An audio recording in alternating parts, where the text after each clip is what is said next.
Y sabemos que esto es algo de ustedes, los periodistas que alimentan. Imagine taking part in the World Cup at 35, winning the tournament, and finishing with the golden ball because you had a better tournament than any other player. This is something only Messi has achieved, and it's an indication of how good he is. But if you think Messi at 35 was good, you clearly have no idea how good he was in his prime.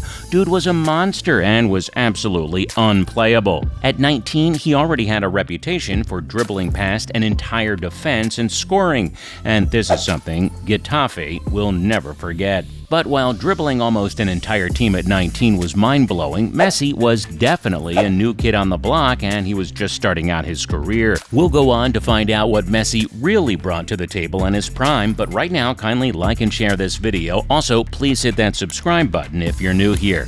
Messi, being able to do things that only the Brazilian Ronaldo could do at 19, made it crystal clear that he was going to become a major superstar. Interestingly, not many people knew he was going to be so big. I guess even he did not know he would go on to pick up 8 Ballon d'Or awards. But you see, while other players are unlikely to pick up at least 1 Ballon d'Or award in a lifetime, he has gone on to pick up more awards than the best players of any generation can dream of. As much as being a recipient of several Ballon d'Or awards is an indication of how good a player Messi is, it doesn't exactly tell the story of how fantastic he was in his prime. Some of the best players of his generation were basically wonder kids at 20. Of course, they brought a lot to the table, however, only a few really had what it took to carry an entire team on their shoulders. But Messi is different. At age 20, he wasn't just a key player in Barcelona with the departure of Ronaldinho. Ya lo dije yo, la verdad que es un reconocimiento lindo, pero yo tuve la suerte de ganar todo. Gané Champions, Liga, Copa América, Mundial.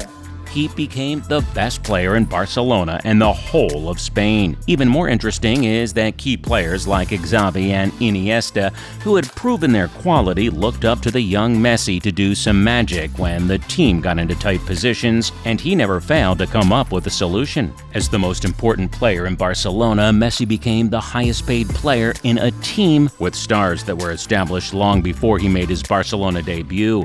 But he wasn't just the highest paid player, he also wore the most important number in the Barcelona setup. Dude picked up the number 10 jersey and comes with a great deal of responsibility. But it's interesting how he made wearing the number 10 jersey look easy. At age 20, Messi, who was still new in the game, had conquered Spain and was considered one of the best players in the world. In 2007, he came close to winning the Ballon d'Or. Sadly, he lost to Kaká, who had a great season with AC Milan. Nonetheless, Leo was among the top 3 football players in the world and was looking forward to picking up the Ballon d'Or the next year. Sadly, he lost to Cristiano Ronaldo, who had been on the scene much longer and had won the Champions League with Manchester United. But that wasn't a problem, as he won the Champions League the next season and picked up the Ballon d'Or like Kaká and Ronaldo before him. But Messi is from another planet, so he didn't pick up just 1 Ballon d'Or award. Instead of simply picking up the Ballon d'Or in 2009 and letting another player have a taste of it, he went on to win more Ballon d'Or awards consecutively. You might be tempted to think Messi picked up the Ballon d'Or award in 2009 simply because he won the Champions League, but that wasn't the reason. You see, Messi's 2008-2009 Champions League campaign saw him finish as the highest goal scorer with 9 goals. With this, he picked up the Golden Boot and became the youngest player to achieve this in the history of the Champions League. But beyond his amazing Champions League campaign, he was able to score 38 goals in 51 appearances that season. That's not all. He got on the scoreboard in the Champions League and Copa del Rey finals. Additionally, his fine run of form helped Barcelona win the treble, making them the first Spanish club to achieve this. Winning a treble was supposed to be the height of Barcelona's success, but with Messi's form, they did more than just win the treble. They went on to win a sextuple and were the first club to win 6 trophies in 1 year. Although these trophies weren't won in a season, they were proof proof of Messi's influence in the Barcelona squad. Messi couldn't help Barcelona win the Champions League in 2010, but that doesn't mean he didn't have a fine run. He scored 47 goals in all competitions, and although he didn't win the Champions League in 2010, he finished as the highest goal scorer. As much as there were other players in this race, putting 4 goals past Arsenal comfortably made him the highest goal scorer in the 2009-2010 Champions League season. One could easily judge Messi's season by his team's Champions League success, but that would be judging wrongly, as Barcelona's semi-final exit was a result of Mourinho's defensive tactic. You see, back in La Liga, he won the league with Barcelona and led his team to an almost perfect season. Messi's 2009-2010 season was great, and he wasn't even at his peak yet. The 2010-2011 season saw him firing on all cylinders. For some reason, he humiliated some of the biggest teams in the La Liga. He did it by scoring a hat-trick in Barcelona's 4-1 defeat of Sevilla in the Spanish Super Cup. He went on to lead his team to 16 consecutive league wins, and if you think this was impressive, you have no idea what he did to Real Madrid on his team's way to winning 16 consecutive matches in the league. He led the Barcelona attack when he scored 5 unreplied goals against Real Madrid.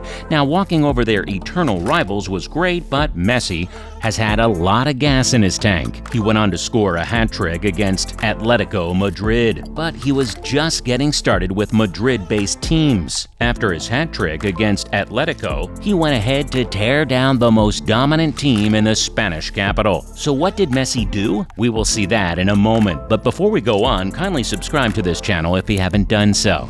Now, Messi had already dealt with Real Madrid in the league, but he wasn't done with them. Barcelona met Madrid in the semi-final of the 2010-2011 Champions League, and Messi dribbled about half the Madrid team, and there was nothing the likes of Pepe and Sergio Ramos could do. There was no stopping the Argentine magician, who was able to lead his team to the final, where he dealt with United in very much the same way he did in 2009. The likes of Rio Ferdinand just had no answer to everything he threw at them. Of course, Messi won the Champions League, winning the Ballon d'Or in the process. But that wasn't all. He got a rating of 10 out of 10 and is the only player to get this score in a Champions League final match. If you're impressed at this point, you probably do not know about all he achieved. Dude was the highest goal scorer in the Champions League for the 3rd time in a row. That season, he scored 53 goals. 31 of these goals were in the league. Also, he was able to register 18 assists in the league that season. These assists helped Barca win La Liga for the 3rd consecutive season. At the age of 24, Messi had achieved what a lot of players couldn't achieve in a lifetime. He went from being just a great goal scorer to a goal scorer and a playmaker. Regardless of the fact that he was playing 2 key roles in Barcelona, he just couldn't stop scoring. In the 2011-2012 season, he scored 73 goals and finished with 19 assists. He even went on to break his own record of 4 goals in a match after netting 5 goals past Bayer Leverkusen in the Champions League round of 16. 2012 was perhaps Messi's best year, as it was the year he became Barcelona's all-time leading goal scorer. So Messi scored 73 goals in all club competitions in the 2011-2012 season, and 50 of those goals were in La Liga. But beyond the 2011-12 season, in 2012, he scored 91 goals across all competitions. He was the first to do this, and this isn't a record that will be broken anytime soon. These goals were scored in 69 official appearances. 60 of these appearances were in the Barcelona jersey. Although it might seem like Messi's game was all about the goals, dude was a lot more than the goals. He was big on assists too, and he is the perfect blend of a goal scorer and an assist provider. Messi was the biggest player in Europe. However, he couldn't achieve a lot of success with the Argentine national team. There were probably various reasons for this, but many felt he didn't have the support of the Barcelona midfield in Argentina, and that hindered his progress. success. In Argentina, Messi was probably not the same player as he was at Barcelona. Nonetheless, they were close to winning the World Cup in 2014. Sadly, it wasn't his time just yet. The 8-time Ballon d'Or winner ended the 2014 World Cup with a silver medal. However, he got a golden ball. Well, Messi didn't win the World Cup in his prime. Interestingly, he was able to finally win it in 2022. You see, Messi was no longer in his prime when he won the World Cup. Nonetheless, he got a golden ball for his performance. Messi is currently the highest goal scorer and assists provider in the La Liga, and these records might get broken at some point. But how long do you think we have to wait for these records, and how many others he's said to be broken? Kindly let us know in the comment section below. Well, this is where we draw the curtains. Please watch this video on the screen and subscribe to the channel before moving on.